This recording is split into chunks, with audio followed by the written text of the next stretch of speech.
বীর চট্টলা টিভি। আসসালামু আলাইকুম। বীর চট্টলা টিভি থেকে আমন্ত্রণ জানাচ্ছি। আমি তানিশা সুলতানা আফিফা। প্রধান উপদেষ্টা ডক্টর মোহাম্মদ ইউনূসের আমন্ত্রণে বাংলাদেশে আসছেন জাতিসংঘের মহাসচিব আন্তোনিও গুতেরেস। আগামী ১৩ মার্চ তার আসার কথা রয়েছে। এই সফরে তিনি ৪ দিন বাংলাদেশে থাকবেন। তার নিরাপত্তায় নিয়োজিত থাকবে স্পেশাল সিকিউরিটি ফোর্স এসএসএফ।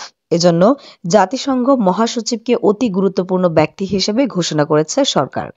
গত ৬ মার্চ প্রধান উপদেষ্টার কার্যালয় এই সংক্রান্ত প্রজ্ঞাপন জারি করে। তাতে বলা হয়, সরকার বিশেষ নিরাপত্তা বাহিনী স্পেশাল সিকিউরিটি ফোর্স আইন ২০২১-এর ধারা ২ ক এ প্রদত্ত ক্ষমতা বলে জাতিসংঘের মহাসচিব আন্তোনিও গুতেরেসকে আগামী ১৩ থেকে ১৬ মার্চ পর্যন্ত বাংলাদেশ সফরকালীন অতি গুরুত্বপূর্ণ ব্যক্তি হিসেবে ঘোষণা করিল।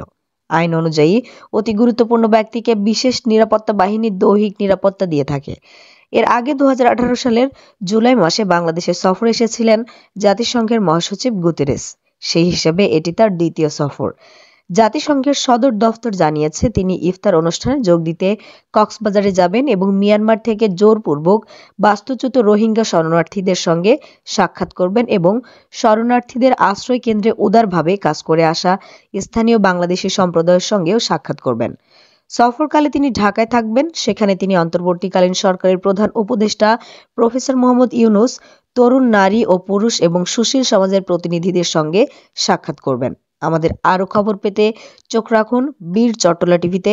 ফেসবুকে ফলো, ইউটিউবে সাবস্ক্রাইব করুন। বীর চট্টলা টিভি।